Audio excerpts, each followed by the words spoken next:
we can do introductions if you think that we should do them every time, I think now. All right. So I'm Lisa Barron, the chair of the board, and I will pass it on to Jennifer.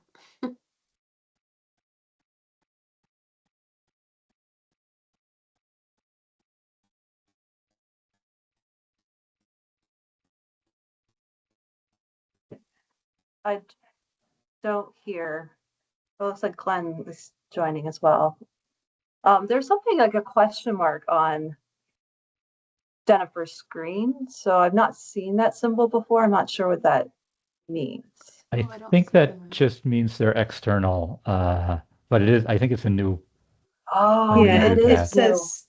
Yeah, it just says they don't have a Teams account. We can't verify their identity, but we know Jennifer and we recognize her, Okay. so we can verify her Well, that's- identity.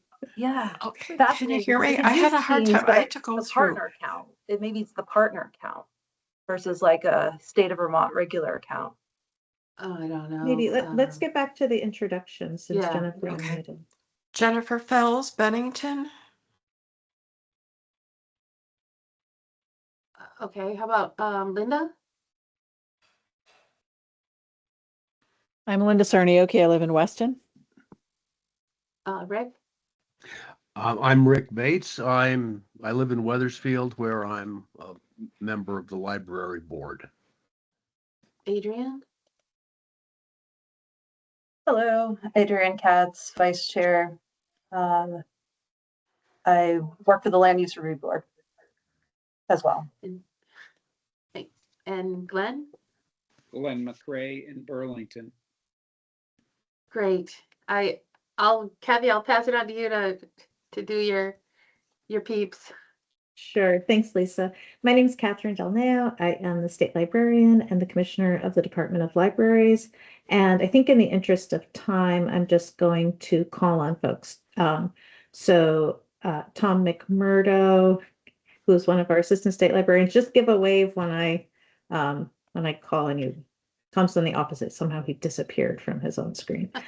Yeah. Tom's the morning. assistant state librarian for information and access. We're also joined by Jeanette Schaefer, assistant state librarian for library advancement. Who else is with us? Carolyn Mark, who's our government services and ILL consultant. Lauren Kelly, cataloging consultant. Josh Muse is here. He's our technology consultant. Let's see. Justina Soltis, who's brand new in the ABLE library, works under Karen, who's our ABLE library director, and I forget the exact consultant name. Oh my gosh. Consultant for Inclusive Services. Inclusive Services, thank you. Let's see, hold on. I think Matt Bradshaw is here, who is our contracts and grants administrator, but somehow Matt's alone on my second screen.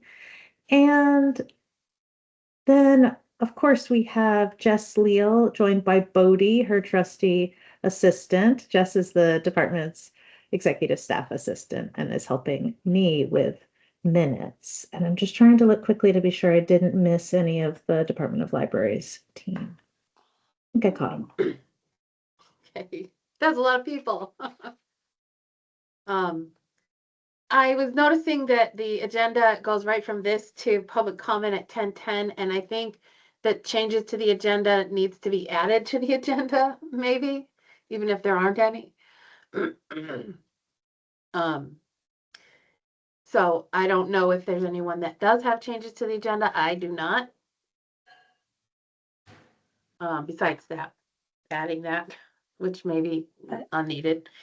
I had a proposed change to the agenda, but I have since thought to bring it up at a next meeting because we have a lot we're accomplishing today, and we can talk about the topic of information to the board on the next meeting. I think that's a good idea, Adrienne. Thank you. So, just as the secretary, I've been trying to kind of refamiliarize myself with Robert's rules, and I think the first order of business, when you're ready, is to approve, that somebody would move to approve the agenda with that addition of changes to the agenda for at least Oh, those. I think So, you're and then right. you would vote on the agenda. Once you're done, I think that's what we should do at the top of each meeting. Okay, that makes sense to me because I've seen that in other meetings. Okay, so we will add that to the next agenda. Perhaps Adrian we can discuss it at a future point because we're not going to talk about it today. But yeah, adding changes to the agenda.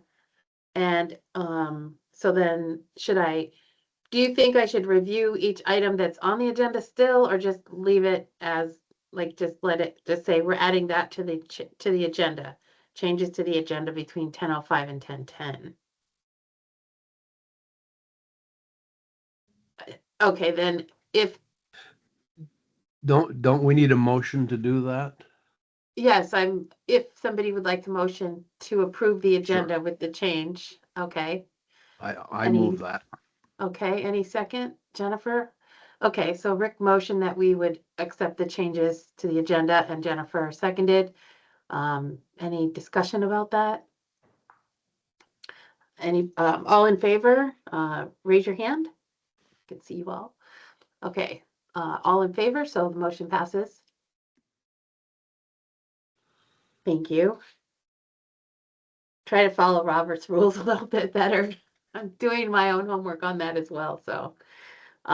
Okay, so we're gonna move on to the next item, which is the public comment. And I don't know if we have any members of the public here, but.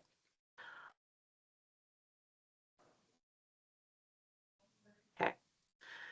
All right, so we're going to approve the minutes for October 14th, 2025.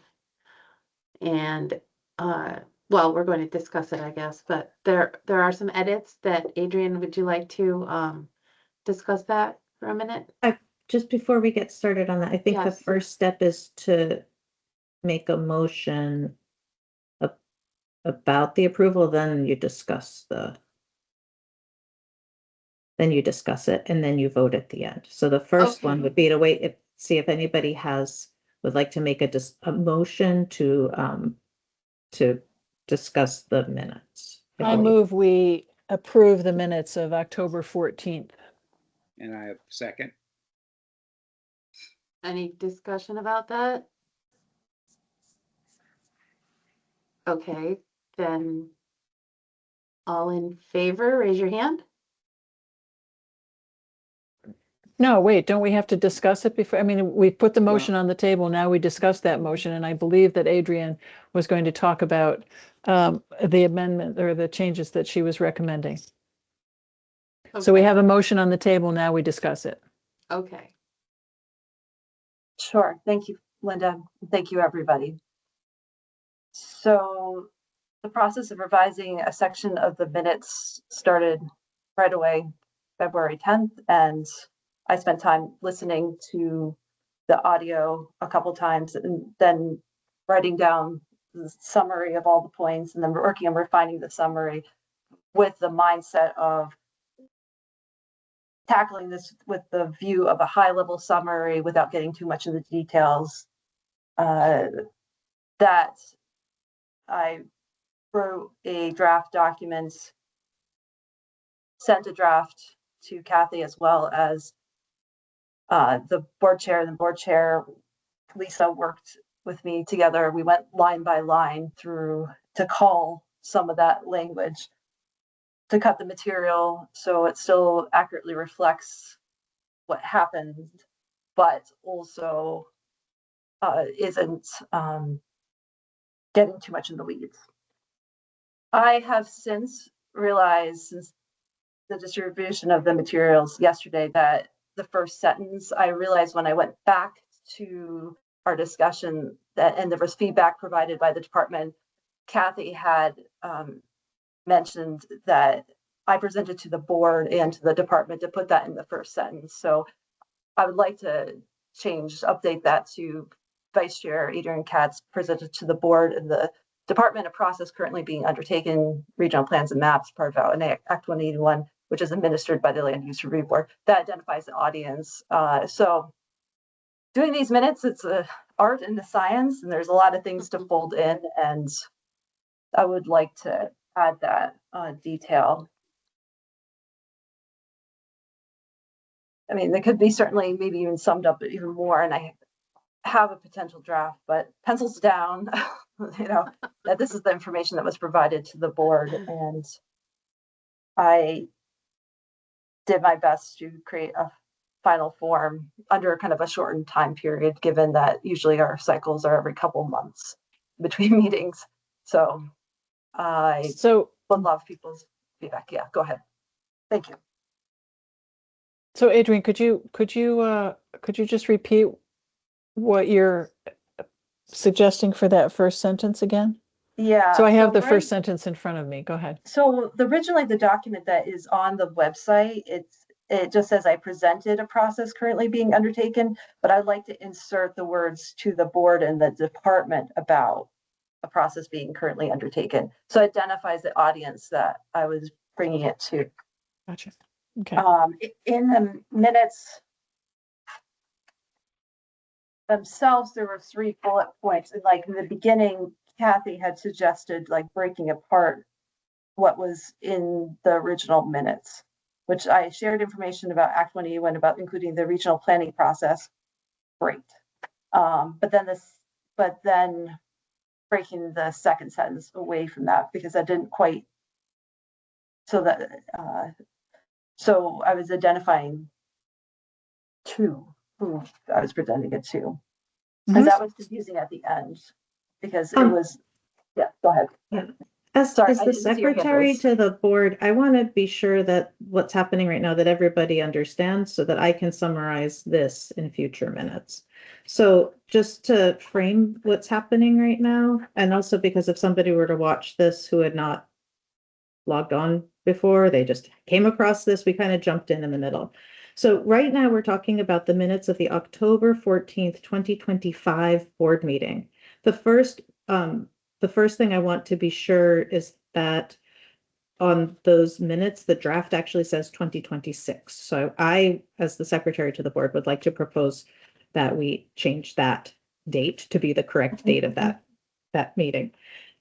Adrian there was discussion at a prior meeting about these minutes, and the minutes were discussed by the board. And then when we got to the portion about regional plans, Adrian did not feel that the department's minutes, the minutes that I presented, adequately articulated what had taken place at the meeting.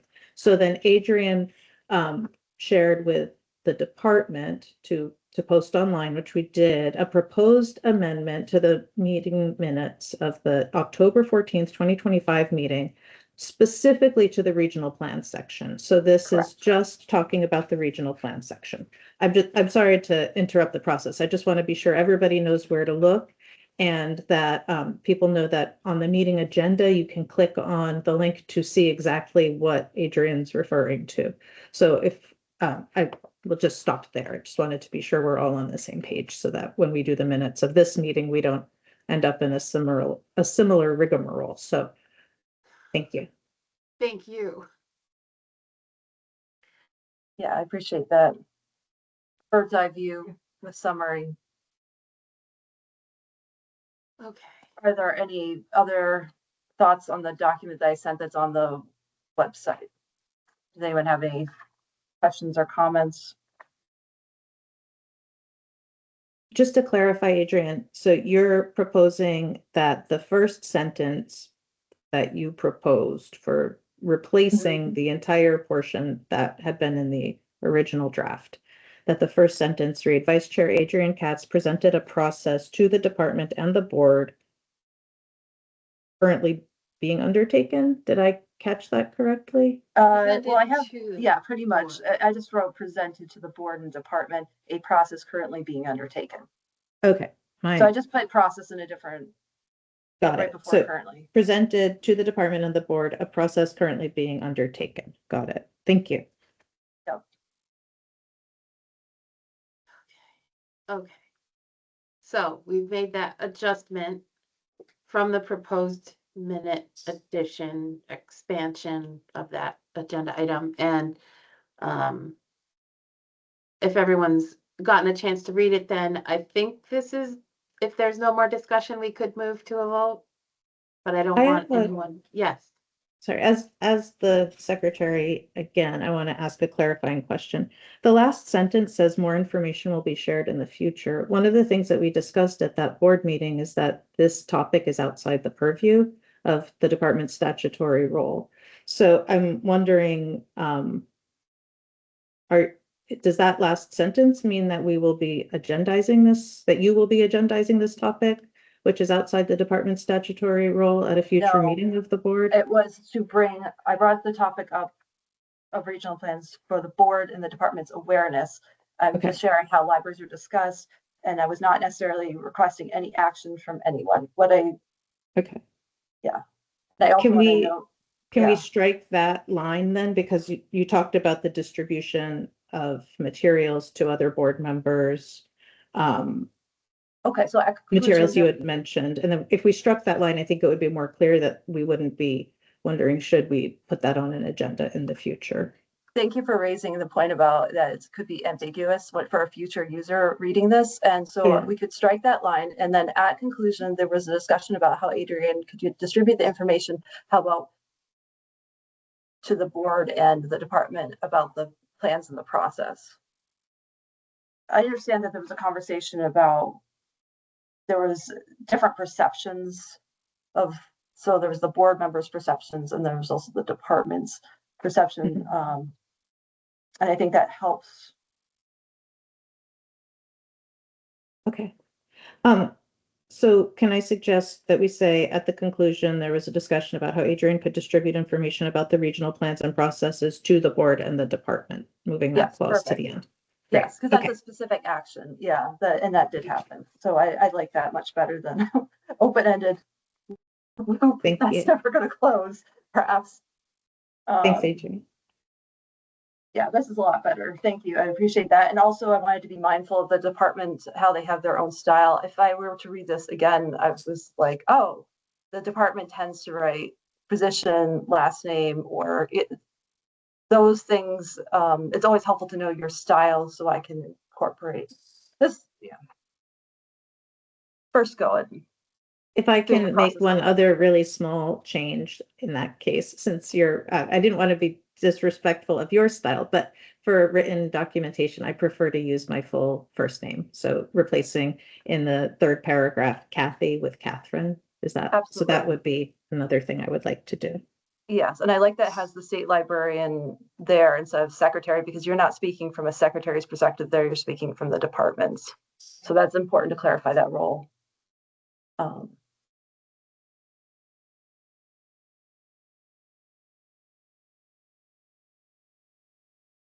Thank you. We're learning a lot of things here, so this will help us in the future. Go slow to go fast, right? Yes.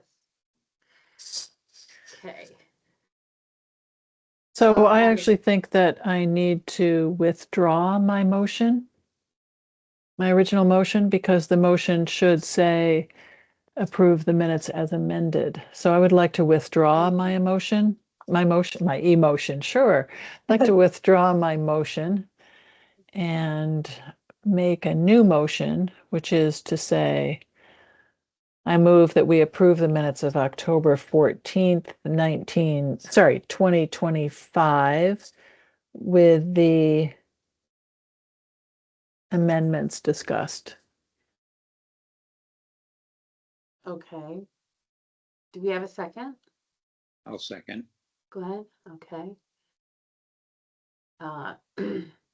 Discussion? Any discussion about that? If we could, hopefully move ahead then.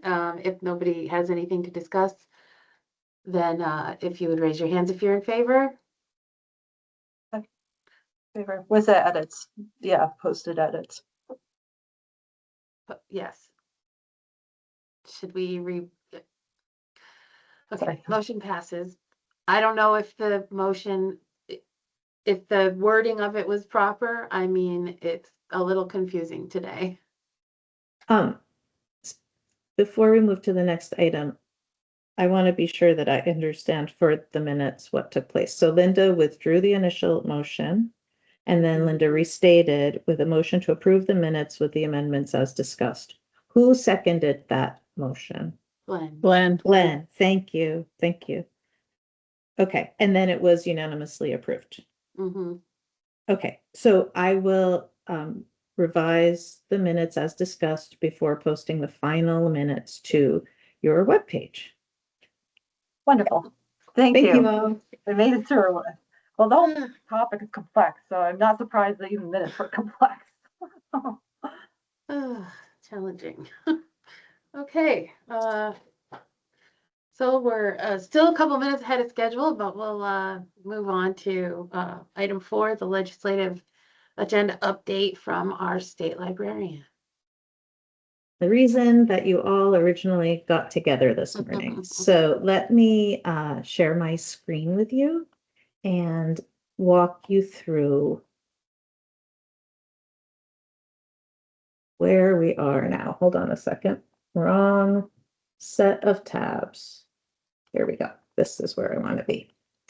So as you know, there is a library related bill that is currently under consideration by the legislature. That is S232, an act relating to public libraries and the Department of Libraries. And that act has moved through various steps so far. So let me just pull out my notes to make sure I articulate it properly. So it was first introduced by Senator Hardy and a number of other sponsors. And after being introduced in the Senate, the bill was initially referred to Senate Education, where testimony was heard on at least 5 occasions and where some changes were made to the bill. So the current version of the bill is version 3.2. And the key changes in the bill are that the section, let's see, the section about planning documents has been removed completely, and the section about the department playing a role with maintaining pages, web pages that have every grant under the sun, that has also been removed. So I'm going to bump this up a little bit in hopes that it will help you to read it. So there have also been some changes in version 3.2 to some of the other language. So I'll just walk you through where it stands now. And I'll do it from the top since it's been a month or so since you've heard about the bill. So you'll be happy to know, I think, that Vermont Libraries Day is still in this bill. And it still would be designated as Vermont Libraries Day, and it would be the 3rd Monday in the month of October. There have been some changes regarding section 3, which is the part about the after school and summer special fund. You might know this as the cannabis tax revenue portion of the bill. At this time, the way that the bill is currently drafted, the grant programs would be managed by the Agency of Education and the Department of Libraries, and would be focused on universal after school and summer programs. The way that the bill is today, 95% of the cannabis sales tax revenue would be given over to Agency of Education to support their after school and summer programming grants. And 5% of the cannabis sales tax revenue would be deposited in a fund that would be used by the Department of Libraries, specifically related to programming at libraries, after school and summer programming. So the other portion here would, in this section, would be that the state librarian or their designee would be they would formally be on this advisory committee. We have been participating as a department in a guest role, so no voting, and we are welcome to share information or discuss things, but when a vote happens, the department doesn't vote currently. So that is how that section looks today. In the early education section, section 4, there's been no discussion about this, but really some training for public library staff is included here using when they're talking about secretary in this section, that's secretary of the Agency of Education. And that would just mean that some public library staff could have some training funding. And that might mean that public library staff could be included in training for early educators, like preschool teachers, to support their work with programs for the youngest folks in the early education space, the birth through 5 years.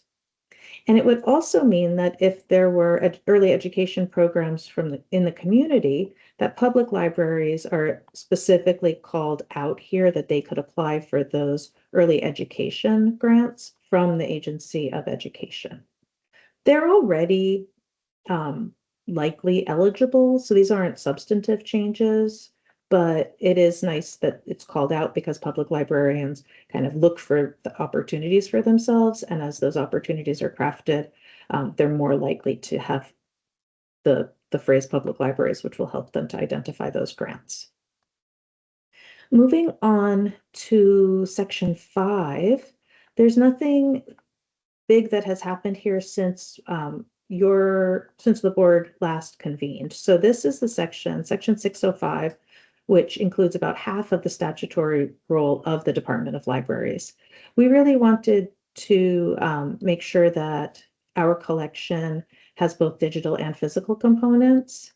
And so there has been some back and forth and kind of philosophical discussion of the inclusive and the inclusive or, and it was a very strange conversation that we had in committee, and the department is satisfied with how it turned out. The goal that the department has is that we have the ability in statute that it's really called out that we can have both physical and digital things, and that it's not something that we're limited to just digital materials, as we've seen how that doesn't always work well for mainly our academic library colleagues. We also have added interlibrary loan, which is a much more modern activity of the department, and it's something that we really think it's important to continue supporting. And we've removed the book wagon. There was also some slightly comical conversation about book wagons in Senate Education one afternoon. I don't think folks had really conceived of horse-drawn wagons with books prior to that.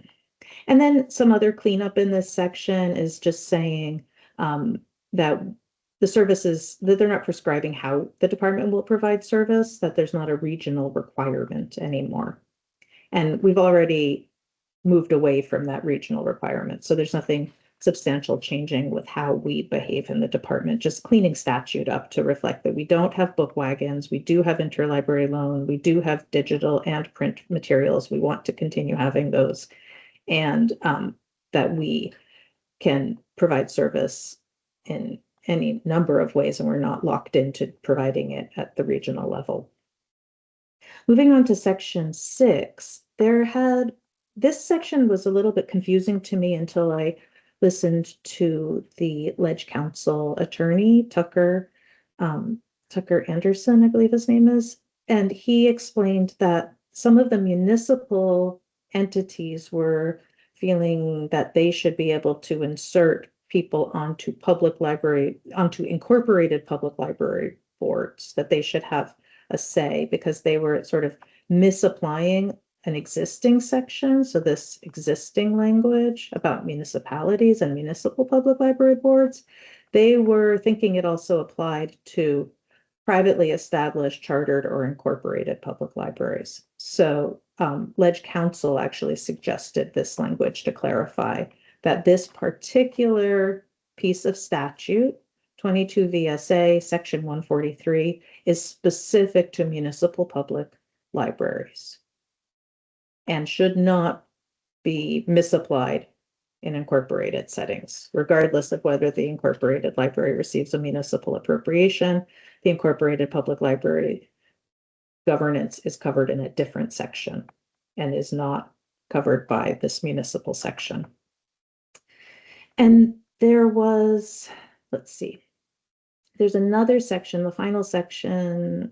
Oh no, it's not the final, the second to last section, section 7 now just adds public libraries. Again, this isn't a substantive change because public libraries can already take advantage, how to explain, municipalities can bond for improvements to public libraries, both to municipal public libraries and to incorporated public libraries. They can already do that. A good example of that happening already is in Middlebury with the Ilsley Library construction project. Ilsley is an incorporated public library. The municipality bonded for it. But there has been some confusion. Sometimes municipalities aren't sure, can we really bond for a building we don't own? This clarifies, yes, you can. So it's a clarifying addition, but not a substantive change to the existing law. And then finally, the repeal of the audiovisual revolving fund. The department used to have a special fund just for AV materials. And so the department no longer has that fund. We haven't had it for quite a long time, so we're just taking it out of statute so that statute's a little bit cleaner. So those are the changes as they're in place now. And I'm happy to talk about them more, but just to share what happens next for this bill. Some of you are likely aware that for most bills, crossover happened on Friday last week. Because this bill has some components that are fiscal, there is an additional week of activity before crossover for this bill. So let's see, today at 2 p.m., the bill is going to be discussed and there will be a possible vote on it in the Senate Committee on Finance. So that's today at 2 p.m. And then tomorrow at, Wednesday at 1 p.m., the bill is going to be discussed in the Senate Committee on Appropriations. Now, if things go well in those conversations, and those committees both decide to vote the bill out and back to the full Senate, there may be some reconciliation necessary with Senate Education, but usually what happens is, they'll kind of bring it before the full Senate and then they'll vote on it. They have until Friday to do it. So the bill is still alive. It still is out there. The thing to always remember, though, is that I try to remind myself that I shouldn't get too attached to the language or ideas that are in bills at this point. I've seen things where they go in front of the Senate or they go in front of a committee and something that seemed like a good idea, somebody flags and says, oh, that's not possible for XYZ reason. So this isn't over, until the singing at the end. We won't know what's happened here with this bill. But if it's approved in any form, it will go back to the full Senate and then have a vote. And if this full Senate approves it, then it'll go over to the House next. So just bear in mind that there is that potential for revision in either committee that it goes in front of now or in the future or on the Senate floor. And that sometimes there are conversations that are going on behind the scenes that I wouldn't even know about. So there can be different things going on that happen when we're looking at a bill. And the other thing to just bear in mind with this is that it's the second year of the biennium. So if a bill doesn't pass this year, it wouldn't be automatically brought up next year. They would have to bring it, the people would have to bring it again in the future. So we're going to see what happens here with this bill. We are aware that the folks in the Agency of Education had a very different perspective on the financials. my sense from their testimony is they would really rather have all of the granting of the cannabis money go through Agency of Education. So we're still at the point of conversation, and that's just something to be aware of.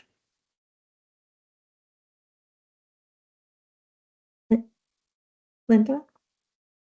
Yeah, so could you talk a little bit more about that? Why was the distribution of that money changed, and why does some of it go to the Agency of Education? Why does any of it go to the Department of Libraries? I'm just interested in the thinking there. So the original bill, the way that Senator Hardy and the other senators who backed the bill proposed it, they really wanted to be sure that public libraries benefited from that funding. The testimony, I would say that when asked about the idea of some money going to public libraries, ultimately, that end goal of getting money to public libraries to support summer reading, I think that the Senate Education Committee heard that right now public libraries haven't been successful in receiving grants from Agency of Education. There haven't been any successful applications. And my sense is that they understood the nuance between kind of formal educational opportunities and the types of things that we do in libraries, which are less formal. And so my role was really explaining to them what summer reading is, what libraries are doing, and how it supports the end goal of kids being good readers and doing well academically. And the committee made the decision. My recollection is that there were some folks from Vermont Library Association who came and spoke about their feeling that the department should administer some of the funds, a small portion of the funds, and administer it along with our other summer reading grants. So right now, the department grants out approximately $350 to libraries. It's a non-competitive application. It's a very easy application. And the application process that the department has really still meets all of the state's Bulletin 5 requirements for granting out state funds. But the application takes maybe 20 minutes to fill out. The types of grants that are available using this particular funding source, there are two different streams. The amounts of money are vastly larger. It's not $350 or $1,000. It's like $15,000 or $50,000, and the application is much more extensive. I think they described two different levels of grant programs, and one has a 10-hour application process and the other has a 20-hour application process. So that's the type of testimony that the committee heard, and that's why they made that decision. That percentage amount didn't come from the department, and this isn't the department's policy bill, so it's a little bit, there's sort of a lot of opportunity for engagement with the public around this. And we did see many public library directors, a number of them came to participate in providing testimony on the bill. So do you see, you already have funds for summer grants, the $350 non-competitive grant that you talked about for summer reading grants that go to public libraries. Do you then foresee that the department would take this 5% of the cannabis tax money, and put that into that summer reading fund that you already have, or would you use it for different kinds of grants? And then the other question I have is, the Agency of Education gives their much larger grants to schools. Is that where they go? They go to Local recreation programs? I don't know. They did present a list of the subrecipients, and that's one of the documents that you can find on the agency, on the bill's web pages. They would be better positioned to explain to whom they go, but typically to registered after school programs, which is a little bit of a different audience. So, depending on how this comes down ultimately, If the money were kind of, if a percentage of money were put aside, we would try to administer it likely with much of it in a summer reading manner so that we had one application for the funds, and we might actually use the Smith funds for something else. We only have $50,000, which is a very small amount of money. $350 grants do not go very far in many libraries in the state. So I think what's clear is that there is need for, let me rephrase that if there were more money for public libraries, it would be appreciated and well utilized to support youth in after school and summer programs.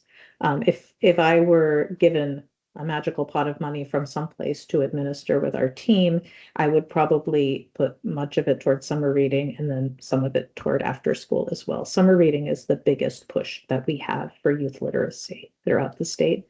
And we've been granting funds since, when we looked into it, our records go back to about 2000 on summer reading. And so there have been annual grants. They used to just be $100 a summer.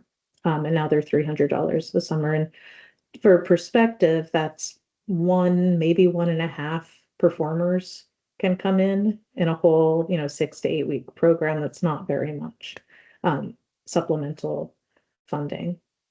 Some libraries are really fortunate and they have robust programming budgets, but some have very limited budgets. So the summer reading funds help them to do something special for kids that really encourages reading and participation in the program. Great, thanks. You're welcome. Glenn had his hand up while I kept talking and talking. Sorry. No, you answered most of my thoughts and questions. I guess then reflecting on, I mean, that seems pretty straightforward. I don't know if there's an estimate that fiscal has given you of what the amount of funds would be anticipated. Are we talking about just 50,000, kind of doubling your grant, or I don't know what the cannabis funds are. I mean, I always have problems with syntaxes funding good programs, but It's hard to get an exact read on the amount of money. It seems like in the past few years it's been growing. My sense is it was in the 6 million to of the full cannabis tax, that it was in the $6 to $8 million range. But I think there may be a bill in play to reduce cannabis tax, so that would of course have impacts as well. The 5% would really depend on what the base total tax was, but when Agency of Education was talking about it, it sounded like, based on some of the numbers they shared, it might be, $250,000. So that would be a significant amount of money that could be granted instead of the 350 per library. But there might be, it feels very premature for the department to develop exactly what a program might look like, because we are still very early, even though we're at that crossover point almost. It's still very early in the conversation. And the finance committees, I've been state librarian for 4 years now, and I've not had a bill go in front of a finance committee. But my understanding of going in front of the finance committee is they could just be like, yeah, this is not going to happen. No, no, no. And that could be the end of it today. So we'll have to see. It's funny. I wish in a way we had met next week, but I hadn't realized this would have a financial implication, because as originally proposed, it said a portion and it wasn't really specific. Once they put in specific numbers and that was still live, I'm not sure people thought this bill would get this far with that section still in it. So we'll see what happens there. Yeah. okay, well then my secondary question is, beyond that, in the bill, are you feeling like other egregious things that you had some concerns about have largely been resolved, or are there any other? The Senate Education members are consistently so responsive to the department's concerns, and are really I would say, fun to work with. It's nice to go and talk with them.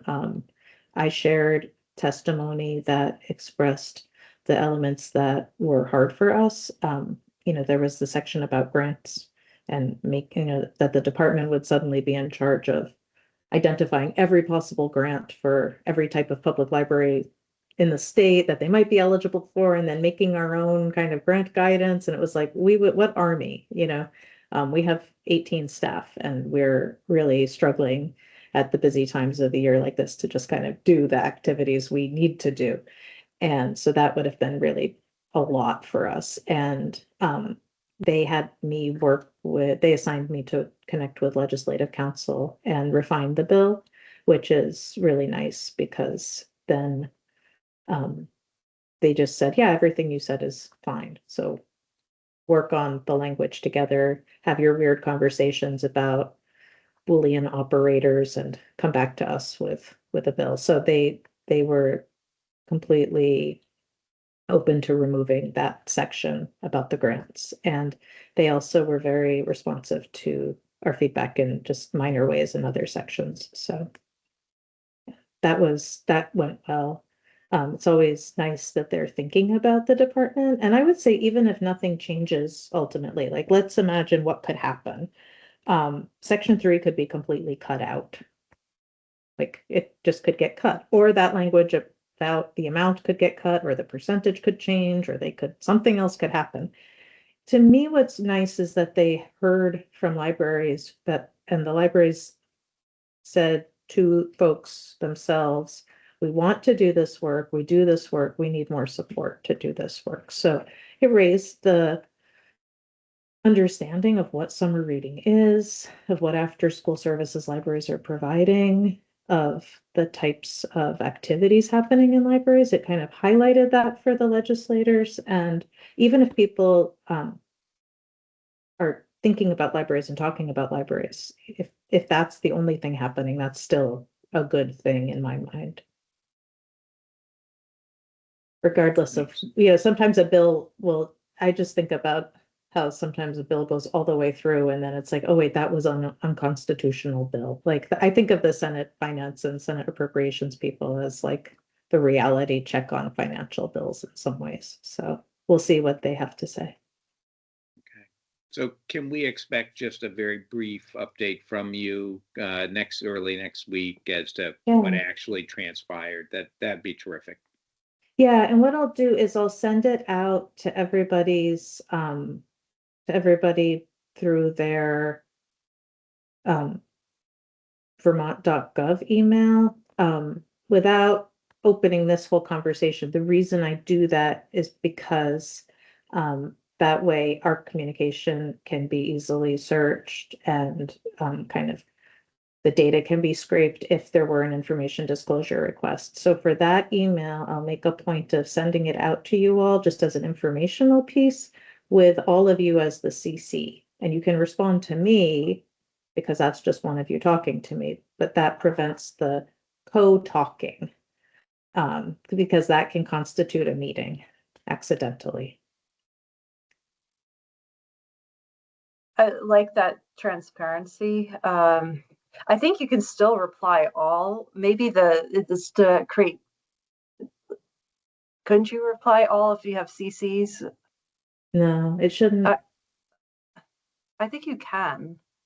Because we do this all the time at Act 250 where people use someone else's distribution list. I'm sorry, if it's a BCC, if it's a BCC is what I meant to say. Yes. A BCC, when you reply, you just reply to the sender. You don't reply to the blind carbon copy people. Yeah. I will send it as a BCC, and that's why when I'm thinking straight, that's what I do.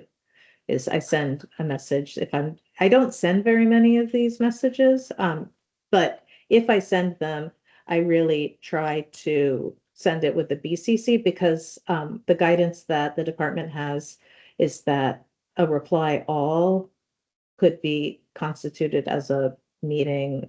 It would depend how it turned out and somebody would need to adjudicate it, but it could be constituted as a violation of the open meeting.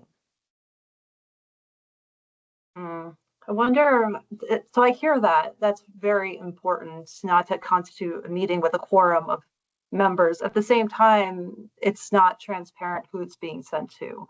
So Well, there's it maybe is if something, there was there's a, a in between, I mean, it isn't on the recipient's end.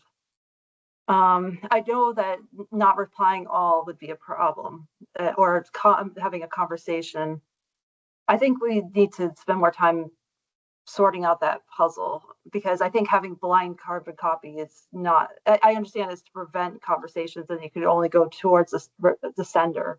However, I want yeah, to just be not, sure that we stay on the agenda let's stay on topics because it gets topic. really messy. And I will say that I'm following guidance from the Attorney General's legal counsel to the department. I'm going to continue doing that.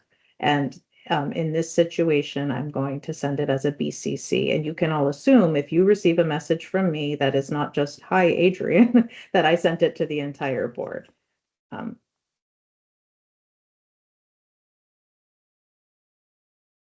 Okay, Did so anyone have questions on I- anything else about the I bill? thought that, yeah, Rick, I thought you had your hand up. I'm not sure if through all this conversation, your question was answered.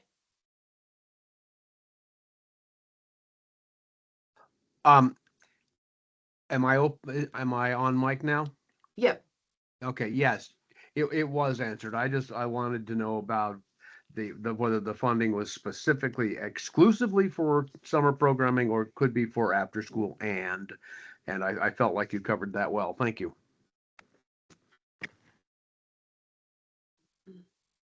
And I appreciate the clarifying language in the bill itself to, while the possibilities are already there and it's maybe not a substantive change, it is helpful to clarify that, incorporated libraries, that their municipalities could bond for that, for example. So that's really wonderful to hear that advocacy, and great to continue that great effort, identifying where it's anything to help the libraries be able to recognize, oh, okay, we could go after that grant, for example, or so that's nice to have that support in the language. So I appreciate the departments paying attention to that and advocating for those changes, however minor they may seem.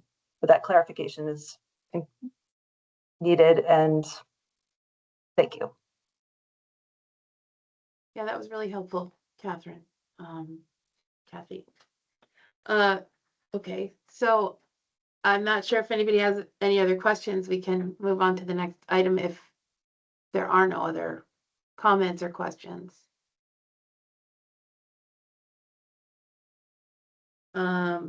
So item 5 is the geographic naming training provided by our state librarian. Hi, everybody. It's me again. So, the Board of Libraries, as I hope all of its members know, is the statutorily designated body in the state of Vermont that names geographic locations. Lisa Barron, your chair, and I had a meeting recently because the department received 46 documents. None of them were complete petitions. So we have not the department has not forwarded them on to you.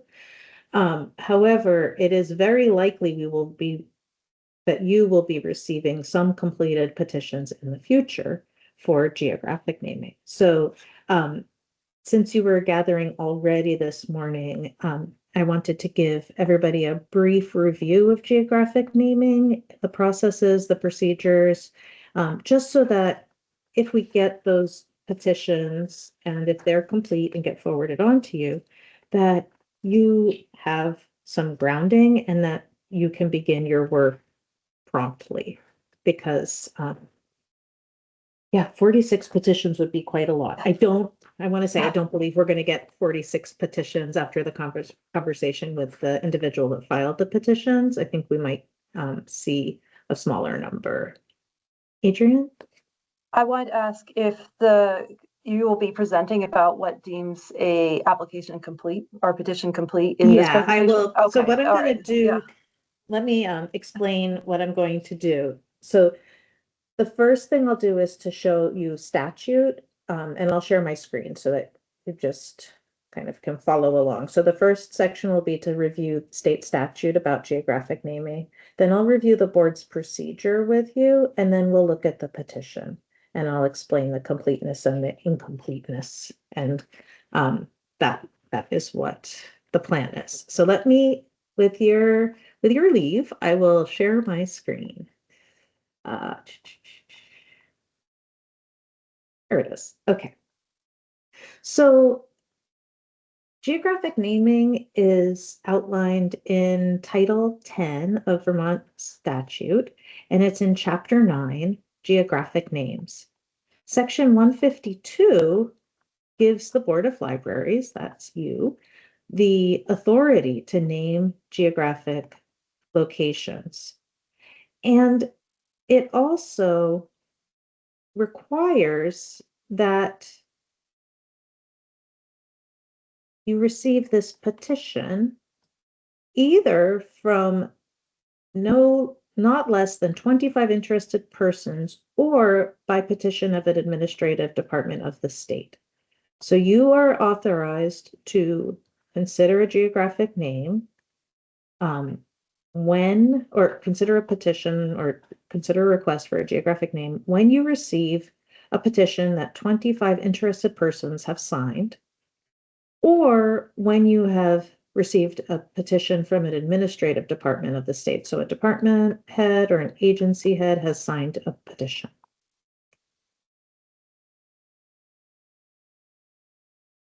Section 153 talks about when you get that petition, then you tell the administrative departments of the states that have jurisdiction over that location and to the towns that have jurisdiction over the location when you're going to hold a meeting to listen to everybody talk about why it should be named, why it shouldn't be named. And so there's just kind of a notice component to the procedure. And then there are some standards. So when choosing names, the only standard that is set, the only requirement in statute is that the names give preference to historical events, historic persons, and flora and fauna native to Vermont, names characteristic to Vermont, and its traditions and local place names where long usage has made them appropriate and useful. So that is the primary standard.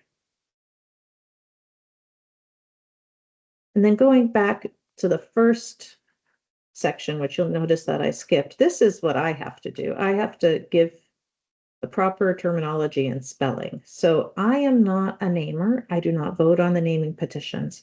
I'm in a secretarial mode here, confirming what you have named, telling people about the decisions you have made. And the terminology and spelling talks about how the state librarian is authorized to provide that notice of the terminology and spelling and advise the Postal Service and to work with the U.S. Board on Geographic Names so that they may consider, did they at the federal level also wish to change the name?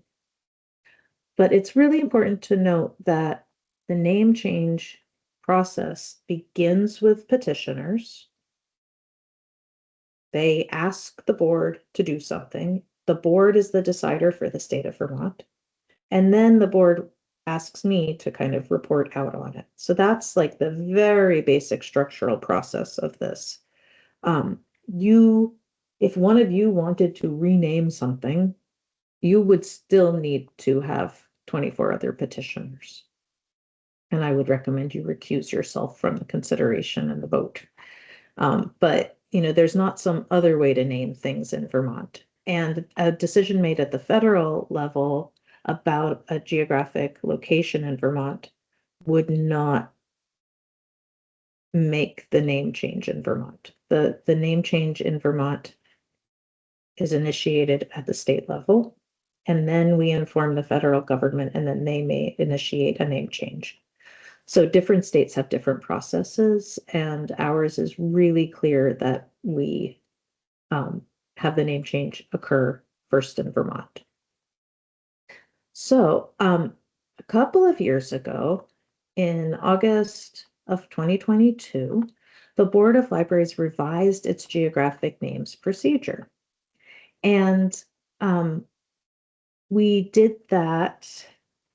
It took us a number of meetings, but we did that in order to make things more transparent and clear for the petitioners and also for you as board members. So I would say the board at that time did some heavy lifting. So many thanks to those of you who were on the board at that time. I think Linda and Adrian are the two remaining board members who participated in those revisions.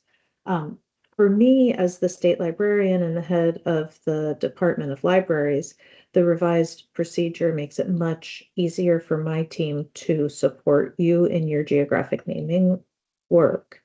And one reason for that is that you have said who needs to do certain things in the procedure. You've really called out what the roles are and who needs to act.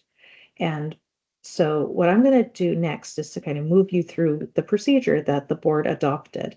Now, if you see things in here that you absolutely do not like, the procedure can be changed. You would just need to work to make that happen. And so if you see things that seem concerning, please make notes about them, and the board could make changes to its procedure in the future. It's not a super easy process just because it takes multiple meetings, but I think that I want you to be the owners of this procedure and to know that you can change your own procedure. So this is a procedure of the board. So the procedure document starts out just by reviewing that information that I just shared with you from statute. And then because the department gets lots of weird questions has gotten lots of questions over the years, and at different times, your group did different things. The board decided to clarify that the board does not name state roads, highways, bridges, or other transportation related entities. Those are under the jurisdiction of the Vermont Transportation Board. In the past, the Board of Libraries did name roads and highways and bridges. We have files in the department related to the Veterans Memorial Highway, which I believe is I-89. But that was peeled off to the Vermont Transportation Board. The board does not name city streets or town roads. So even if there is a Buffalo Mountain Road, which I believe there is, when you name Buffalo Mountain, you're not in charge of changing road names to comply with the new name. So streets and town roads come under the jurisdiction of the municipality. So after that preamble, there is information about submitting the petition for consideration. So again, it must be signed. A petition must be signed by not less than 25 interested persons, and it must be submitted to the board. And the board has stipulated that one individual must be named as the primary contact for the petition. And then throughout the rest of this, we refer to that person as the petitioner. There were instances where multiple people were named in the past, and it was difficult to communicate with them from the department's perspective for scheduling reasons. And so and I think over time, sometimes the petition, if it languishes or takes a little while, the petition primary contact might pass away or move out of state. So there always needs to be a primary contact for the petition. And it's not outside the realm of possibility that a primary contact could transition over the course of the petition's life, but we do have to have one person with whom we're communicating. So the petition needs to include written documentation that supports the proposed geographic name and is consistent with section 154 of 10 VSA. So they have to write something to explain that they want to change the name. They want to either name something or change the name of something, of a geographical feature. And they can include historical information, government records, newspaper clippings, photos of street signs. They can, or photos of signs on a geographic feature. They can include all of those, but it needs to be consistent with section 154 of 10 VSA. So remember, that's the part that says that you're going to give preference to historical events, historic persons, and flora and fauna native to Vermont, etc. So they need to be aware of that and to present a naming proposal that's consistent with that. The board encourages but does not require that the petitioner propose a new name or a name change or geographic feature that's consistent with the U.S. Board on Geographic Names editorial guidelines. The example I always think of here is Campbell's Hump. I've always wondered, before becoming the state librarian of Vermont, why it is not camel apostrophe S hump. Why the camel's hump? Is it multiple camels hump? How do multiple camels have one hump? These are the questions that as you drive past Camel's Hump, you might wonder. It's because the domestic editorial guidelines for geographic naming from USBGN do not allow you to put an apostrophe. So the idea here is that the board has encouraged the people submitting the petition, the person submitting the petition, to not say Joe's Pond apostrophe S, but Joe's with no apostrophe pond. Because after you name it here in the state, then it will be passed to the federal folks. And we would love for the names to be consistent on all of the maps and all of the signs. To Adrian's question about the complete petition also needs to include the exact location, which includes the GPS coordinates and a map with the features clearly labeled. The person doesn't have to send their family map. They can do a photocopy of the map. So far, for completeness, we're looking at they need a petition signed by 25 people. They need to include the exact geographic location. They must include written documentation that supports their request. But they're not required. When you see the word encourages, that's something they're not required to do. When you see the word must, that's something that they are required to do. Continuing on, the board doesn't require the petitioner to talk to the Historical Society and the library and the state archives, but certainly the board encourages the petitioner to do that. It's recommended that they not just come up with a new name like C3PO Lake, that they actually have a lake that relates to something about the community. And that they can provide that documentation so the board understands their request. But that's something that the board encourages them to do. Like, this is another thing that the board encourages the petitioner to do, but doesn't require it.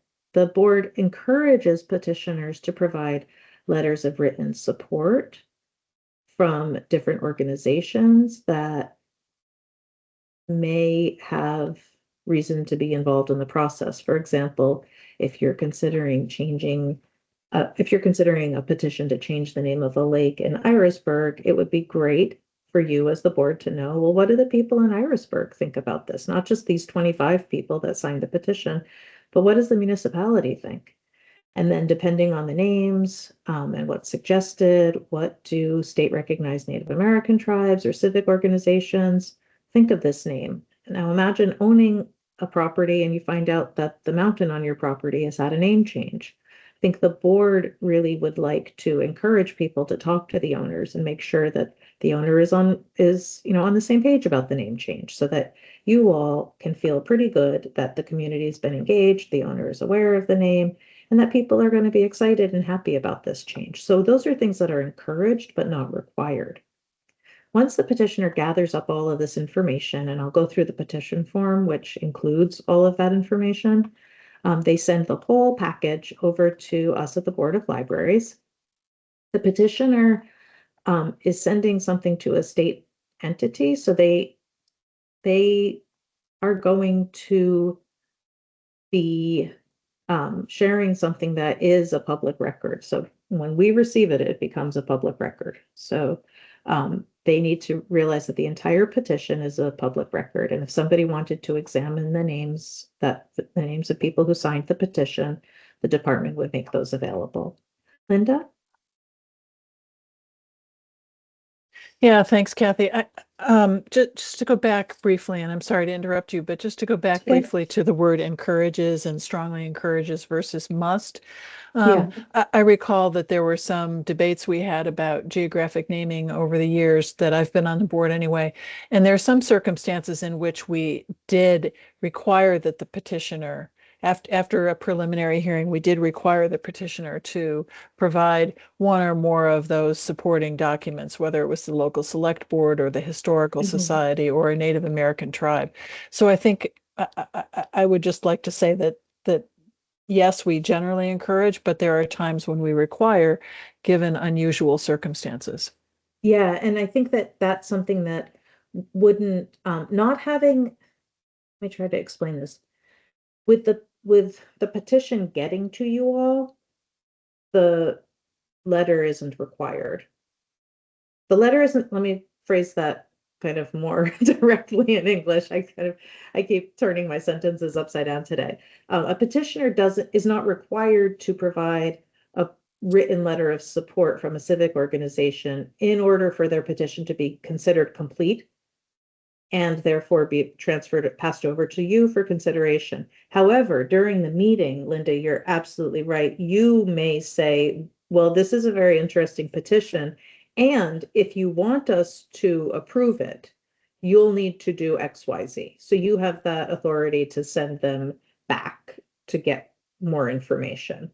And so definitely that is something that you all are voting on this, and if you don't feel comfortable with the materials submitted to make an approval, and if you have recommendations for how they could continue on the path toward approval, like obtaining letters of support, then that's within your purview on the board. But as far as like getting the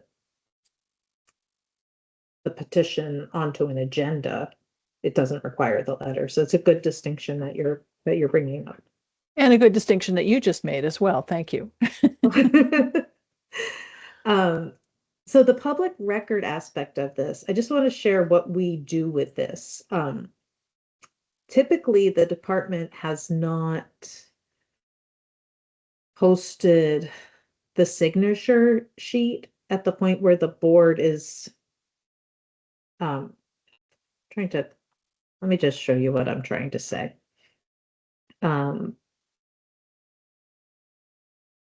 Here's one.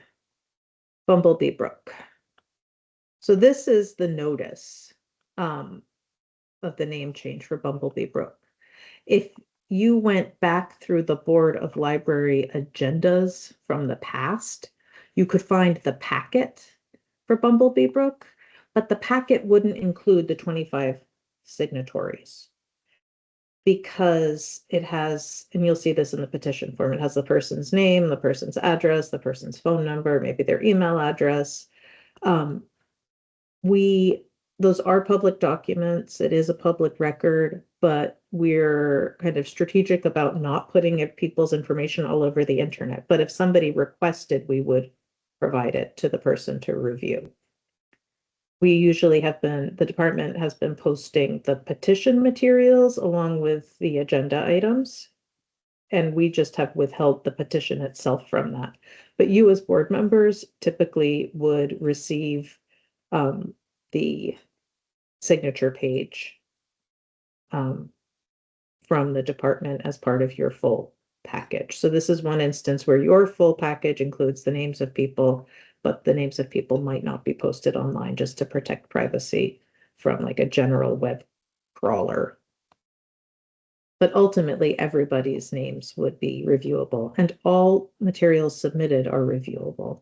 And this is one of the instances where we are still working primarily in paper files as far as the office goes, and it's on our list of things we'd love to get to digitize those files and to have them be more available. But it is difficult, especially since PDF accessibility is kind of a nut that hasn't been cracked yet completely. It would take a lot to make all of those materials fully accessible. In the case, I mentioned that there are always these 25 petitioners. In the case that a department, an administrative department of state government, so an agency or a department of the state, in the case that they wish to bring a petition, they do not need 25 signatures. And that's just something important to remember. They do require the signature of the commissioner. And I would say if I received a petition from a commissioner, I would check with their secretary to make sure the secretary was aware of the petition. They cannot be filed by anybody except the secretary or the commissioner, because we want to be sure that if somebody is representing the department or the agency, that they are the appointed authority. So if a person who works for the state had a petition that they wish to bring, they would bring it as a private citizen unless they had convinced their commissioner or agency secretary that that was something that the department or agency should do. Adrian? Yeah, I wanted to go back to the part you were talking about accessibility. I find this really interesting. I know that there's a lot of push and effort. There's federal guidance that for the state agencies to be part of that. It sounds like you were talking about two different things. You were talking about digitalization, like scanning past petitions and making them perhaps available on a website, and being mindful of like what's included, not recruited, and also what's available to the public, even if it may not be on the public website on the department's site. And then you were also talking and I also see here that we're talking about submissions, and it looks like right now you were talking about also, to use the word paper files, everyone has to mail all of these documents. So I find that interesting, and perhaps that's something we might want to discuss as a board, or the department might have thoughts on it down the line of something like an online application. Or I think about here at the Land Use Review Board, where we do receive both paper and electronic submissions, although we will scan the paper files to be available, but they're all PDF. And maybe they're not fully accessible, but I'd like to respond, Adrian, because we did talk about this and years back, and it's a good question for the current board members. The petition must be accompanied by the signatures. The signatures must be wet signatures, originals. Therefore, the department is only accepting mailed applications. We do not have a system for people. The department does not have sufficient funding, and there is certainly not sufficient demand when we have had many years with no petitions, for the department to invest in a platform through which we would be able to assure that each of the digital online signers was a different entity to the point necessary by law. The petitions in statute are, I'm sorry, there is a really loud noise outside my office. It's hard for me to hear. I think they're getting moved away. It's really loud yelling. So the petition is signed, it's a wet signature, and that is really why we require this. Somebody needs to submit a whole packet of materials along with the signed things. So that's just the way it is. For a department to accept, a department that doesn't have a statutory requirement related to this type of petition may be able to operate in a different way, or a department that has different funding level than us might be able to operate in a different way. But for us, this is sort of the unique case in the department where we need this petition, and we need to really see there are 25 different written hands. And DocuSign is what we use for some documents internal to us, but that's not an outward public facing place. No, So no, it's just fascinating. Thank you for all that context. With the wet signatures, it might be worth it at one point to see if that's still valid. I understand that this is a different It's similar, it's more similar, instead of being like an application where you have a applicant and landowner, for example, sign a signature page. This is more like when someone attends a hearing and they're signing on a piece of paper, which we scan. We do not also, we're operate very similarly where that I information want is to be available. sure, Yeah. yeah, I want to be sure that the council on this is very recent and I did not, if there's something that's a legal matter, I always consult with legal counsel Mhm. on it. Especially when you all were developing your procedure, it wasn't just my read on it that informs that. It's my the department's perspective is informed by um, kind of our team's body of knowledge, but also by legal advice. So I don't really want to reopen that element of it at this time administratively. I think it would be quite burdensome. But Mhm. I also wanted, if we can move to something sort of related, which is, we keep talking about the signatures, but it's also a matter of who the interested persons are. That is something that is not really well defined in statute. And so there had been a point in the past where there were additional barriers to participation that were put on this interested persons, like people had to be over 18. So the old forms say things like that 25 people are required and they have to be over 18. There's nothing in statute that requires the interested persons to be adults. So we actually had a really great experience, I think, with our most recent geographic naming for Bumblebee Brook, where a bunch of little kids signed the petition, and that is good enough to get it going. So, the interested persons don't need to be Vermonters. They don't need to live near the feature.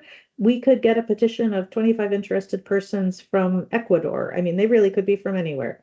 But then if there are 25 signatures, regardless of where they are from, they are interested persons. They do need to be alive. They do need to be fairly recent. And I say that because the most recent packet we had with the 46 signatures, there unfortunately were some deceased folks who had signed, and that was one of the reasons for incompleteness. So if the application needs to be fresh, it can't be a stale application. And so that's one of the reasons that we've added a date to the signature page. So if it takes you 10 years to gather up your 25 people, it's not a super compelling case to the board, I would think. But when we're doing these types of things, we want to be sure people still think the way that they thought on the day that they signed the petition, that they haven't changed their mind over time. And the minimum that you need is 25, but we've certainly got things in the files here at the department that have well more than 25 interested persons that signed them. So, people can really show extensive support. So just to finish up this procedural part, we have a little bit more to go. I want to keep moving. Upon getting that petition, the board initiates the process described below. The first thing is really that we that we review it. The department forwards the complete geographic naming petition and the associated materials to the board. So we do that via email, and we check for completeness before sending it back. If somebody forgot to sign the petition, to sign the as the primary contact, if somebody only had 13 signatures, the department would engage with them. And at the point where the petition's complete, we would bring it over to you. Just to speak to this process a little bit, Lisa and I met with a potential petitioner who had not submitted the full materials and explained the process to that person recently. So the department may request assistance from the board may request assistance from the department in verifying information. The department is not responsible for doing research to prove the case of the petitioner. The petitioner is responsible for research. The department may be asked to verify information, but we are not, we at the department are not the petitioner. The petitioner is the one primarily responsible for finding information about their idea. So they are the ones doing the research. we at the department may verify the research. And in that case, likely Tom and his team would be verifying the information. The board has some rules about geographic features or locations and living persons. So we're not going to be naming any mountains after anyone who was alive, regardless of their position in society or an elected position, or just how much their family loves them. The person has to have been deceased for 5 years, and they typically need to have strong ties to the feature. The board has not ruled out people with outstanding national or international reputations. The example I can always think of is Nelson Mandela. Like, you might be in different places of the world and you'll see things named after Nelson Mandela, and you might say that this is a person that is important and we are naming this mountain in Vermont after this person. You all can consider those names as you wish, but the person needs to have been dead for 5 years. This whole section is consistent with the US federal naming conventions, so that we don't end up out of sync with them, where a name has been given here in Vermont, but then at the federal level, the person has to die before the name can be adopted. You all are tasked with giving one name to a geographic feature or location, making things easier on a map. You're not giving multiple names. Number 5 is that you consider the geographic naming positions during your meetings. It's not a hearing, it's not a special meeting. You can call a special meeting to do a geographic naming petition, but you can also just calendar those during your regular meetings. It's the department's responsibility to tell the petitioner when the meeting is taking place and where. It's also the department's responsibility to tell municipalities. So if the feature is in Heinsberg, we tell the town of Heinsberg, and we also tell other folks like the U.S. Geological Survey, the U.S. Bureau on Geographic Names. They may send somebody. I know that the U.S. BGN, the person formerly the head of that organization, she came to some of the board's meetings when geographic naming was discussed, just so she was aware, because the outcome might mean that then she would be called to shepherd that petition at the federal level. We always calendar comment. So the process is the petitioner talks about their idea, reviews their petition with you all, then the public comment happens, and then the discussion of the board happens. So that's the second, the next bullet point rather. So the board follow after citizen comment comes the discussion of you all. You might say that citizen commenter was really interesting. I want to hear more from her and ask her some more questions. Or you might ask more questions of the petitioner. It's your meeting. Lisa will wrangle it. And then you don't have to decide in your meeting. There have been different board meetings where the board has come to the conclusion, we don't want to decide today. That's okay. And the petitioner needs to understand that you have that authority. So they may be really wanting you to decide, and they have a reason that they need you to decide. You are in control of the process, and you can decide, if somebody doesn't show up, are you going to appear? And then, to Linda's earlier point, sometimes the petitioner needs extra information, or sometimes you even decide we're not going to vote today. We're just not going to do it. If you do ask the petitioner for more information, they need to respond in a timely fashion. So what the board decided on previously was 90 days. And there's some noticing of them, like, hey, your petition is going to be, you're going to have to start fresh with a new petition if you don't keep the information coming. And the last thing to just mention is that there are all of these folks that after a decision, then I have to notice them. And just kind of back to the US BGN, after you decide, then we talk to US BGN, but we don't, let me just make sure I'm getting this right. So hopefully everything's been named consistent with the USBGN guidelines. And hopefully USBGN doesn't get out ahead of Vermont and name a feature without you. If they do, all that happens is there are two different names on two different types of maps. On a state map, the feature might remain unnamed until the petition comes to you. But on a federal map, maybe they have named it something. Usually USBGN will refer somebody who's trying to name a feature in Vermont to us. So they actually have fairly recently been trying to get somebody to engage with you all, and the person seems to have refused to engage with you all. So there's some peak that there is a USBGN, a federal petition related to a peak in Vermont on the Appalachian Trail. But I don't think that they have named it because you all haven't named it and the petitioner hasn't brought you a petition, despite their telling the petitioner the normal process is to go to you first. So that's just an overview of the policy. Adrian? Yes, when you were looking at the list of entities to distribute the information to, just a quick comment. So the State Historic Sites Section Chief, that I believe that position is now the Director of Historic Sites. I mean, so there might be changes like that. And I would like to also add to, so that was Y. And then there was one that was Chair R, that's Chair Natural Resources Board. That's my organization. We've had a name change. So it would, perhaps it goes to the full 5-board chair. That's also, but in any case, that's getting into the weeds. But the point is that it's now the chair of the Land Use Review Board. So there might be updates to this document that I don't know if those are minor edits and those can be, they're essentially the same, or if we have to go through another process of revision. But I just wanted to flag that right now as I saw them. There might be other changes too. I haven't looked at it exclusively.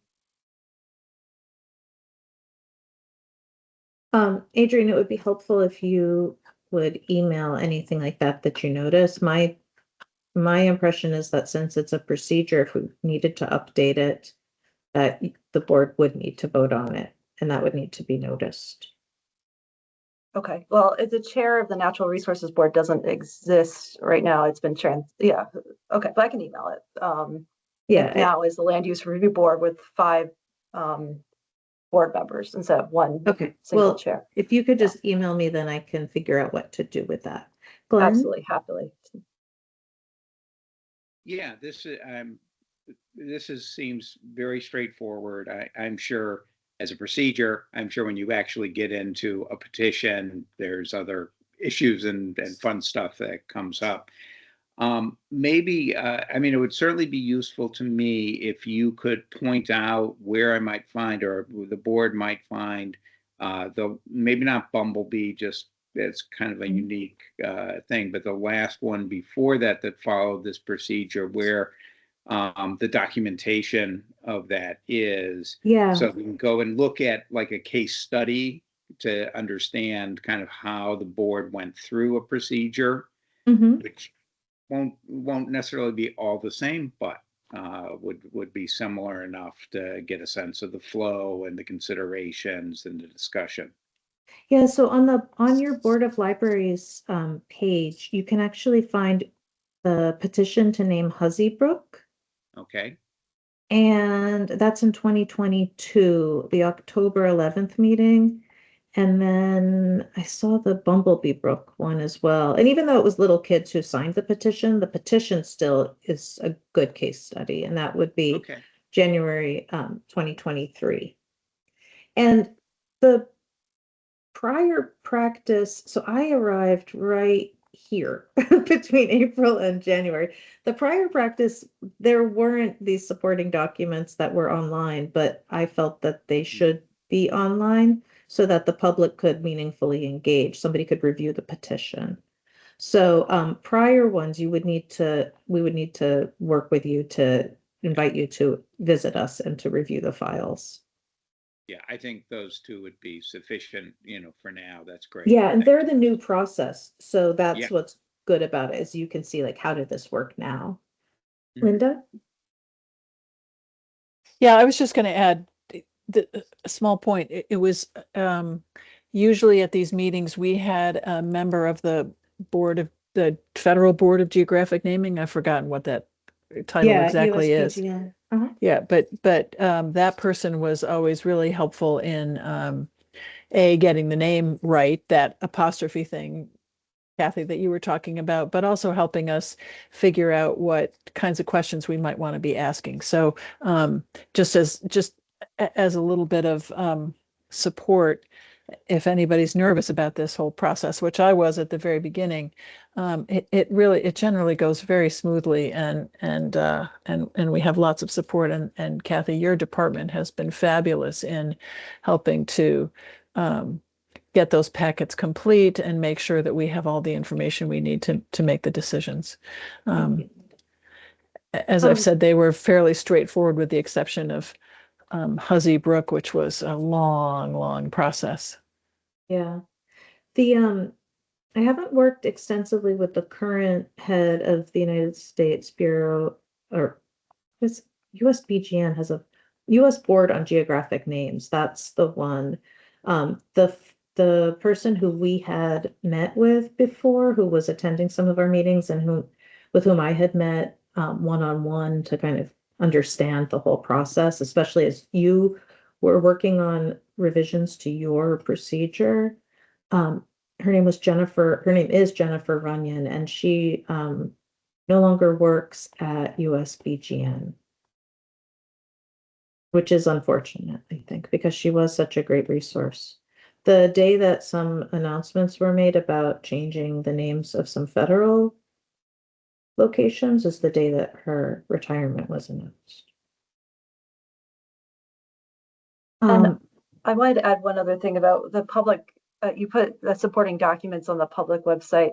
I think that helps achieve the goal of sharing the information about the petition to citizens out there, perhaps who are affected or who are not affected. Because you brought up at a different point that it's great, not required, but it's great if the petitioner could, if it's on someone's land, to reach out to the landowner. Or you were saying also in the petition that there's notification to the municipality.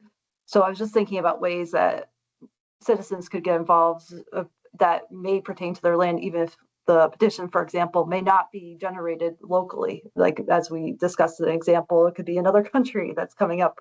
It could be just needs to be 25 living persons, interested persons. So like thinking about ways to incorporate, and I know that that's one strategy, although it does require someone to go to the website. But I did think about a lot about the notification to those who might be affected or who may be interested in discussions, but otherwise wouldn't know about it because they did not generate the petition themselves. So, yeah. Speaking so much about the petition, let me just show it to you. And this is everything here. Okay, so if you go to the Board of Libraries website, then you click on geographic naming and you'll go to this specific geographic naming page. You can also find it over here, geographic naming. You can find the procedure, the petition form, and then additional signature pages. And at the time, the board asked me to really make sure people know that you wanted the written letters of support. That was very important to the board at the time. So that is called out. And then we also have this instruction that they need to use the updated form for any petitions to be considered after July 2022. One of the issues with the recent submittal of 46 petitions was that they were on the old form. Another issue was that they weren't signed by the petitioner, unfortunately, but we've met with them and we're working with them, and they have this current form for any that they're going to submit. So we tried to call out on the petition itself what's required and what's supplemental. And section A is required. So the petitioner, this is, think about this as if you are the petitioner now. So we've given them a little bit of introduction. We've said, hey, don't bother filling this out if it's for a state road or a highway or a bridge or a municipal road. They're going to tell you, is it a currently nameless feature or is it renaming a feature? And then they're going to tell you what's the name.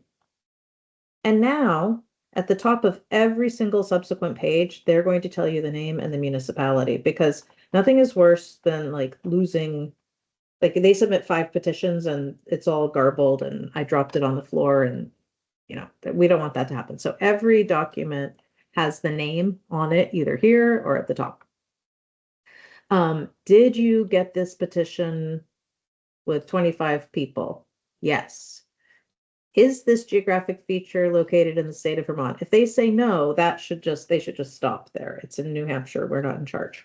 So everybody's is going to say yes, I hope. And then they tell you what municipality, maybe it's in multiple municipalities, and what county or counties. This part is all required, the longitude, the latitude. And then did they give us a map? And then they can give us a description of this geographic feature. And we're saying down at the bottom, put the proposed name and the municipality on all of these. Now, if they didn't do that, when we received it in our office, I would handwrite it in for them. I would not send it back to them. If they left that blank, I would try to support them in the bureaucratic processes. But, ideally, they filled that out. So they can provide us with written documentation. Those are their words. I'm not going to rewrite them. If there is a grammar problem, that's their grammar problem. We're going to pass that through to you just as it is. If they have, if they're sharing this, actually, I just misspoke. This written documentation is when they find it's in a book or it's in the newspaper. So is there anything like that? If there is, what did you include? So that I can say, okay, I see the historical information, I see the map, I see the photocopy of the reference book. Okay, we've gotten all of those. Everything they meant to give us, they gave us. And then they tell us the reason that they're proposing this name. All of that is required. That's the completeness part of it up there for the most part. That's much of the completeness part of it. Is it named after a person? Have they been dead? Birth date, death date? How are they connected to our state? If they're not connected, then why do you want to name it Nelson Mandela Hill? Like, what's the connection? Why? Now we get on page 5 into supplemental. So this is the stuff they may give you, but that if they left it all blank, I would still say it's complete. It's supplemental. We're trying to encourage them, but statute doesn't give you any statute doesn't require it of them. So we can't require it of them in order for you to consider it. To Linda's point, you can require supplemental information in order to say yes, but you can't require it in order to consider the application, if that makes any sense. Have you done any research? Not, oh, we think this is a good name. Kathy, why don't you research it for us? Or board, why don't you do our work? At USBGN, they research. At the federal level, you suggest a name and their team starts researching. We don't do that. We don't have that capacity. So it's important to do some research. We recommend you do, and then we point you to some places that might be able to help you. And doing that is really your work. And then share the historical information. Have you ever found published verbiage of the proposed name? Do you have letters of support? If so, which ones? Have you looked at the naming proposal, the naming conventions? Are they clear as mud to you and you're really not sure? That's okay. Your petition can still get through with a not sure. Like, they don't even really have to read it. They could just check off not sure. And then this part is pretty important. If they don't have a petitioner name and an email, that's going to be difficult for us to engage with them.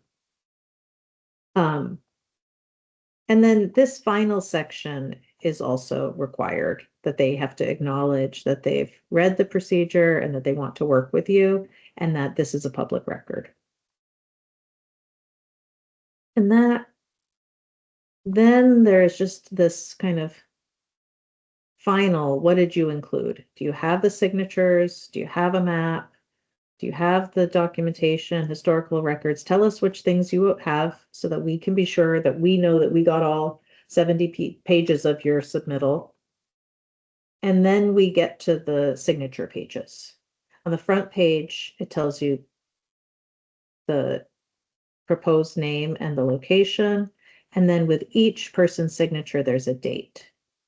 Now, the petitions that Lisa and I looked at recently, the documents that we looked at recently, they had been signed in 2016, I think, or 2018. So it was a long time.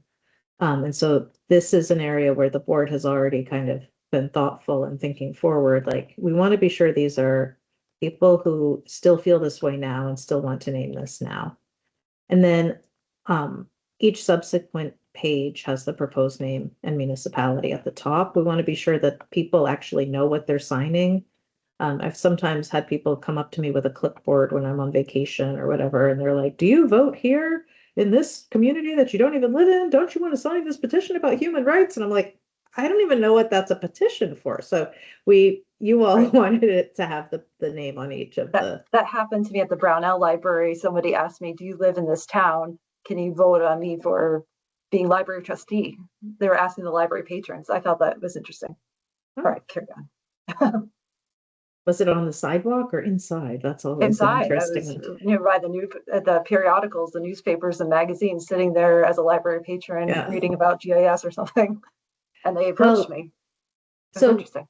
I think that basically, I've shown you everything now that I could show you, except actual files. And if you'd like to see those, I'd recommend we set up a meeting with individuals or a small group of, a couple of you at a time to look at files. But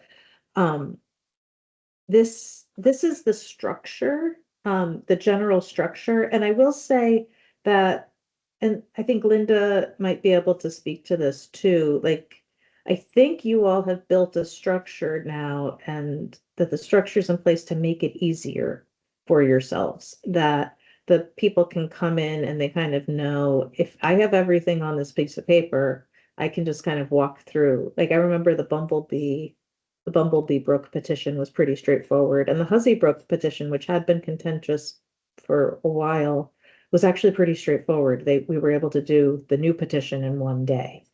I get a little bit of, like, sometimes somebody who had an old petition from the past that, right when we made the change, I got a few kind of upset emails that we had a new process, but nobody seems upset now. It's been for almost 4 years. So, I think it went pretty smoothly with the last two that you considered. I would Yeah. just say absolutely. And Glenn, just to go back to what you said, I think we've established a very straightforward process. People know what they have to do. And again, I would say, Kathy, your department as sort of the gatekeeper of those petitions, those proposals is just really helpful, because that makes it very clear for all of us to take a look at the petitions they're when they come complete. in. But Yeah. whether they're complete or not. Yeah. Keeping an One eye of on the that. things, meeting wise, depending Yes. on, well, when I first came to the department in 2022, we didn't do this. And we didn't do it in the winter time when you all considered Bumblebee Brook. Sometimes we might do a meeting in a location. That's something that had happened in the past. I understand, like, if there was a petition from Weathersfield, you might actually schedule the meeting in Weathersfield and look at the feature. And that's something that can be done. It's not essential, but that's something you as the board have, you have the ability to say, well, we want to see the feature. We could Yeah. schedule a meeting and actually look at it. With A Bumblebee site Brook, visit. yeah, with Bumblebee Brook, the person brought the kids to the stream, and they stood Yes. outside in the freezing cold with the wild school children. And I was worried they would all get frostbite, but they were much more prepared for life than I am with the. And they videoed in. no. It was Yeah, very they fun. videoed in. It was really great. Yeah. Those Yeah, it was- petitioners, we got to have them stay alive, right? Like, You gotta go back and get more I was like, signatures. I think it was like in February or something. I was like, how can these children be standing out there in this weather? And they had these little suits. They were all suited up and they looked warm and cozy. So this is the process.